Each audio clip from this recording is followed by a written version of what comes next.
ဘဝမှာ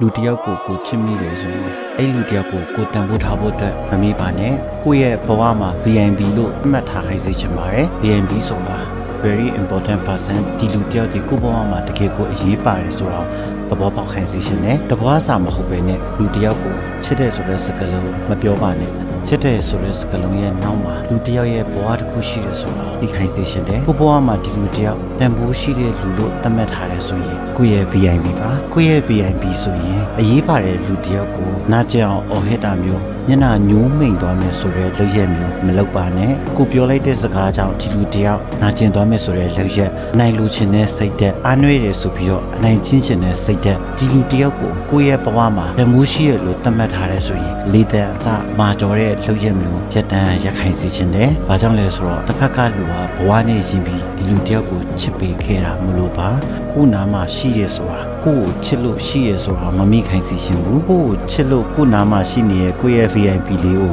ယူဆိုင်ခိုင်းစေခြင်းနဲ့ကျန်တာမှုယူရမှုတွေပေးခိုင်းစေခြင်းနဲ့ဘဝမှာဆုံးရှုံးမှုတွေထဲမှာကိုတံမိုးထားပြီးတော့ကိုတံမိုးမထားတဲ့လူတစ်ယောက်ကိုလက်လွတ်ဆုံးရှုံးပေးလိုက်တာဒီကိုလိုလူသူနောက်တစ်ခါပြန်မရနိုင်ဘူးဆိုတော့ဘောပေါက်ခိုင်းစေခြင်းနဲ့လူကောင်းဆိုတာကိုဘဝတွေဝင်လာဖို့အရန်ခက်ခဲပါတယ်ကိုဘဝမှာကိုငဲတဲ့လူကိုတံမိုးထားတဲ့လူဟုတ်တယ်ဆိုရင်အဲ့လက်ကိုမြဲမြဲကင်ထားပါဆိုတော့ပြောပြခြင်းနဲ့